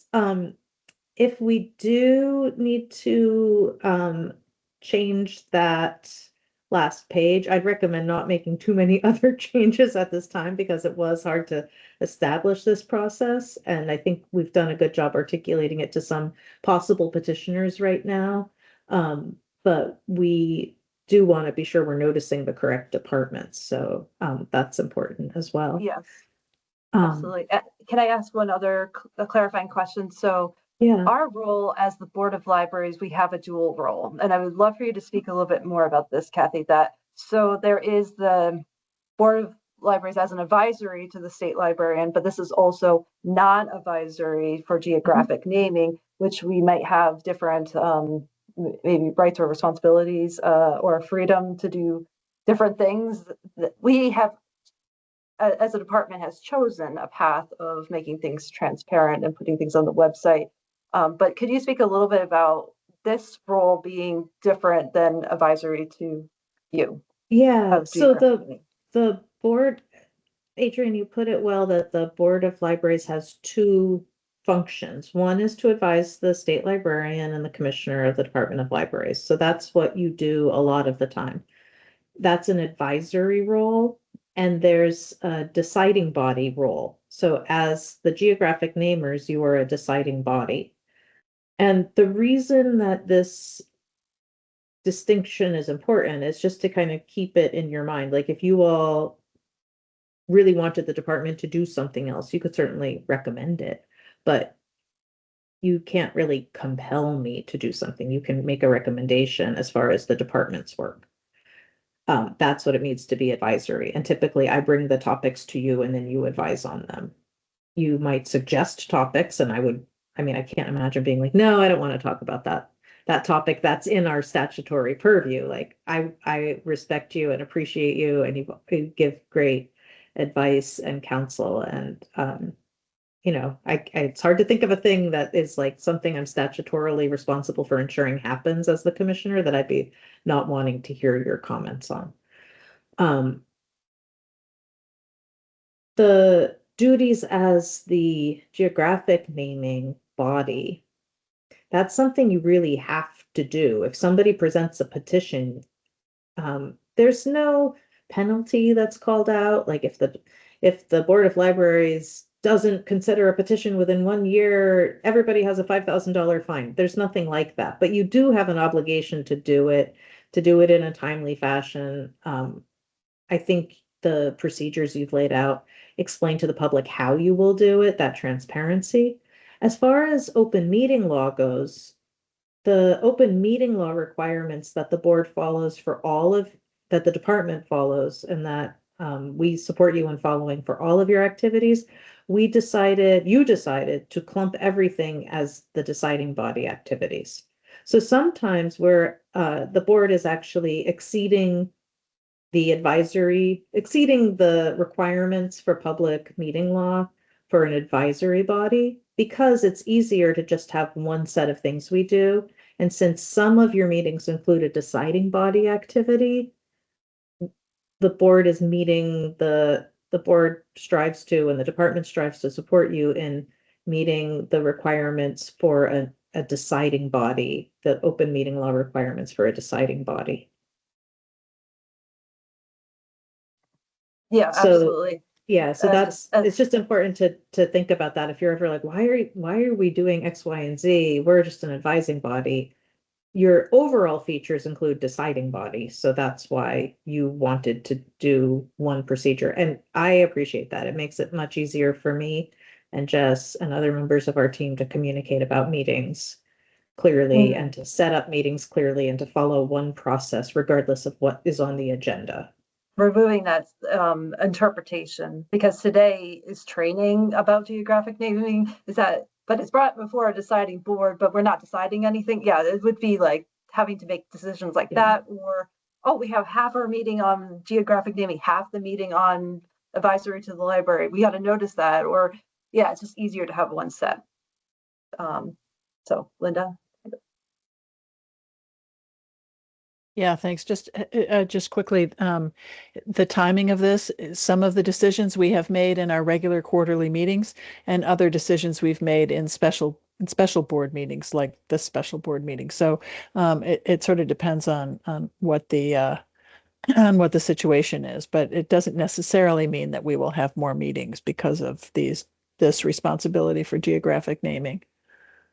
That's a good point. And when Lisa and I met with the potential petitioner, um, from the Weathersfield area with the 46 petitions, I said to him, there's no way this small board can consider one after another 46 petitions quickly. So we recommended that they narrow down to their most important petitions and kind of break them into sections.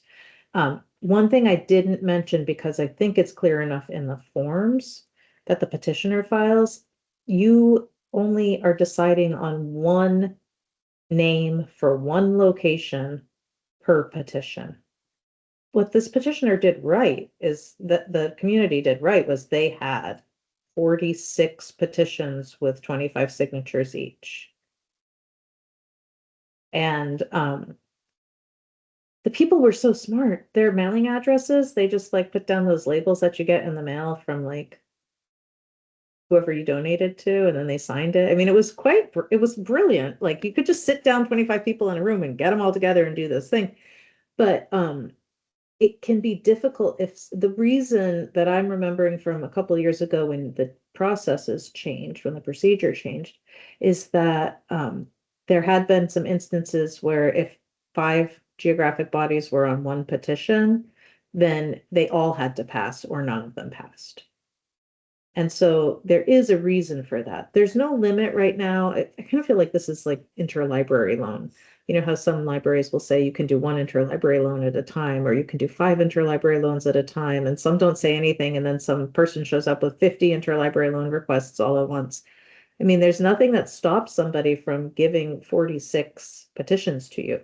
And by the end of that period of time of those 46 petitions, I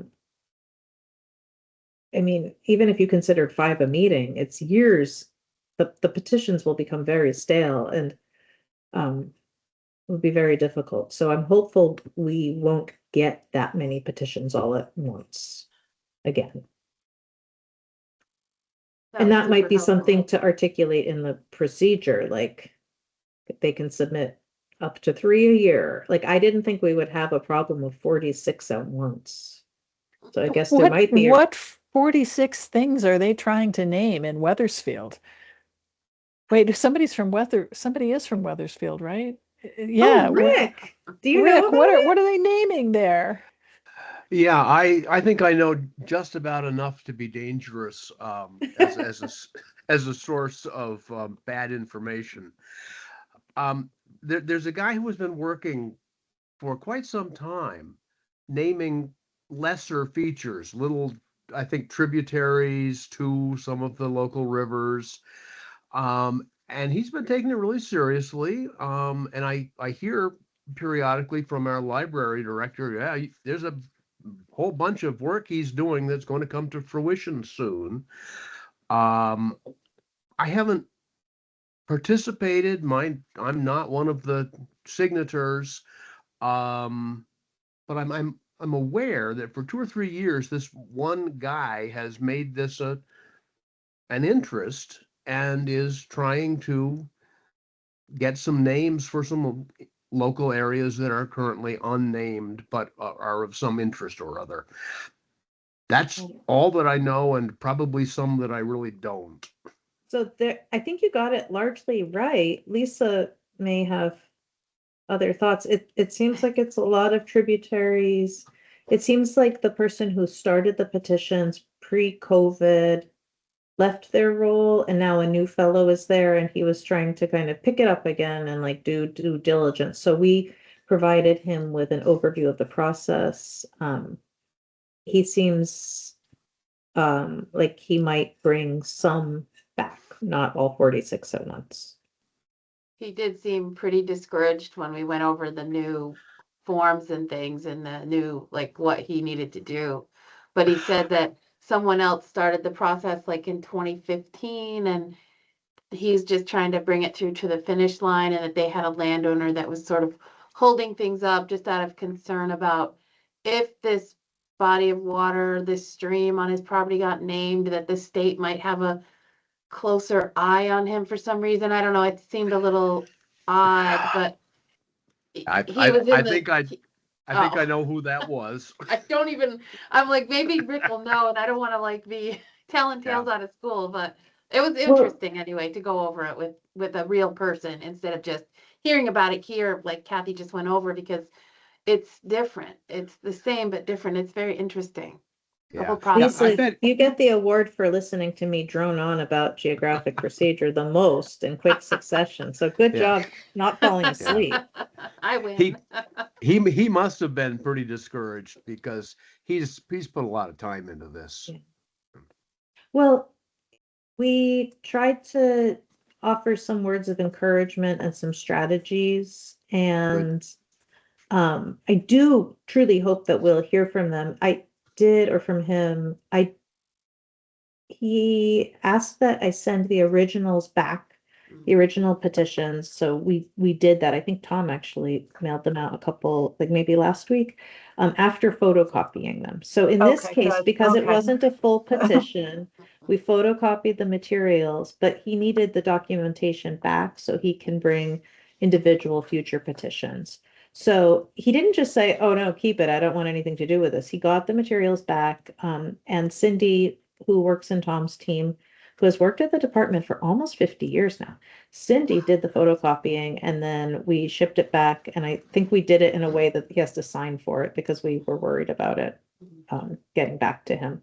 But we have copies of everything just in case something happened. But we may hear more. It sounded in his most recent email like he might do 4 or 5 of them. And we had suggested he pick the most important features and kind of go through the process and see how they want to proceed. So his original application, the photocopied version that we have, is now a public record, correct? Or is it not? Yeah, it is. Yes.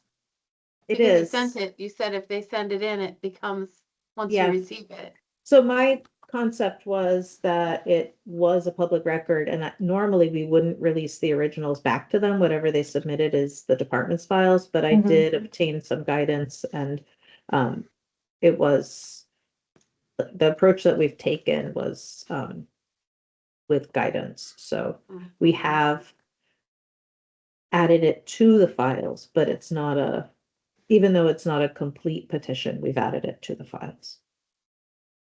But when we did look, knowing that it had begun on those old forms, I had done just a quick Google search on folks, and I think 5 or 6 of the petitioners were deceased, unfortunately.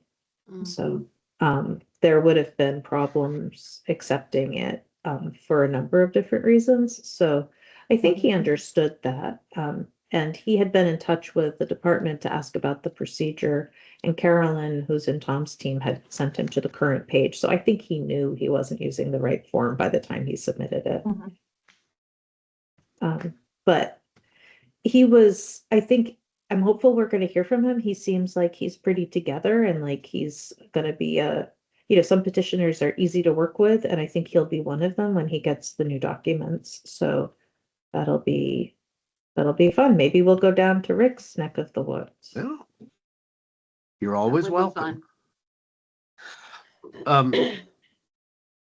I had a question. Let's see if I can remember it. No, gone.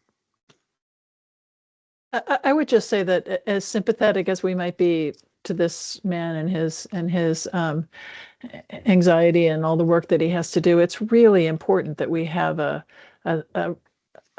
regularized process for doing this, and that people have to jump through some hoops in order, because these are spots in our state. We want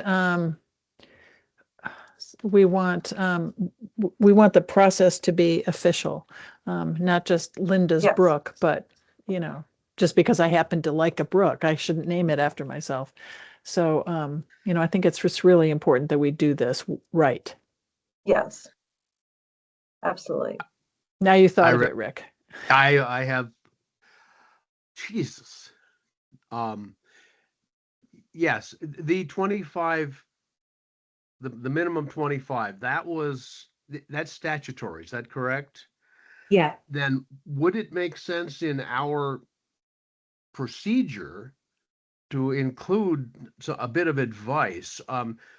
When I have to go out and, re-petition to be on the ballot as for a trustee's position at our local library, the town clerk says, well, you got to have 23 signatures, but you'd better get 27 or 8 because I may not be able to read some of them, or whatever. Or people will sign it, but they're in fact not registered voters. Should we say something in the procedure that says minimum is 25, but you might want to get 28 or 30 in case somebody dies or whatever? I don't know. I think Okay. you're also raising a point about legibility, which is a separate issue, which is important, write legibly so we can read. I think there's a difference between the statutory 25 required versus it could encourage, that Right. more people, but we don't like the But if efforts you to be time processing these in a timely way, Well, not and have it's it be also- stagnant. But if you only do 25 and Yeah. one person dies, your petition is void. If you did 26 and one person died, Yeah. your petition would still be valid.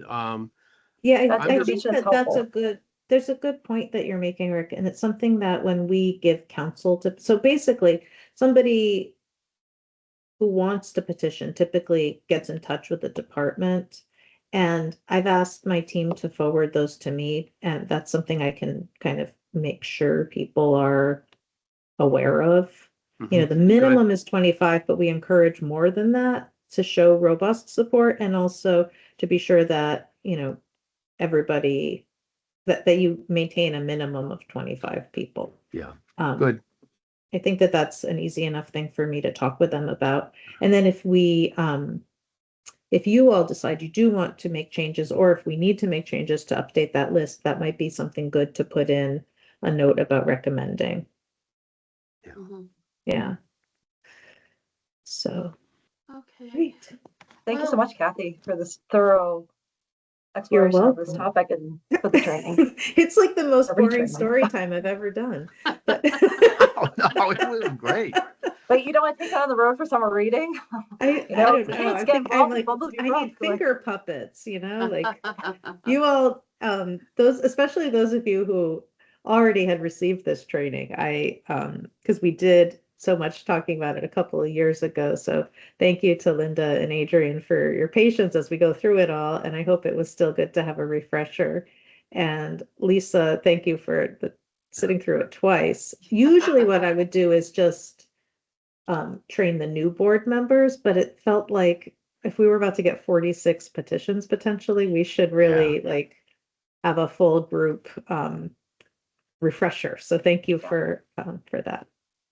Yeah, so my recommendation is that you send a note to the kids that did the Bumblebee Brook petition and ask them to do a video walkthrough of how they did all of the work up to it that you can post would as an be- advisory. Wouldn't that be wonderful? It would be. That'd be I wonder where adorable. those Bumblebee Brook kids are now. Yeah. That get Eva Solenberg to do it. Yes, I'm stuck in Yes. Vermont. I was just thinking Yeah, the same stuck in, thing. stuck in Vermont Yeah. program on a petition. I think that would be great with the kids. Yeah. Yeah. You too could do this. Yeah. This is how. All right. Well, I think we're gonna wrap it up. So, if anybody has a motion to adjourn, I'll entertain that. I'll move to adjourn. I'll Second. second. Oh, okay. Jennifer raised her hand quicker, so. Okay. So motion by Glenn and seconded by Jennifer, motion to adjourn. And non-debatable motion, but we still have to Yes. approve it? Is that, I'm getting so confused about these things. Hold But on all a in second. favor, I guess? Or yes, Yeah, Kathy, you do you're need the, to vote it. Great. I'm looking at it right now and you're correct. It's non-debatable, no amendments. You do need a second and you do need a vote. okay. Okay. So, raise your hand, everybody did, okay, we are adjourned at 12:11. Thank you. Great. Great. Thanks, Thank you all. everyone. Bye. See ya.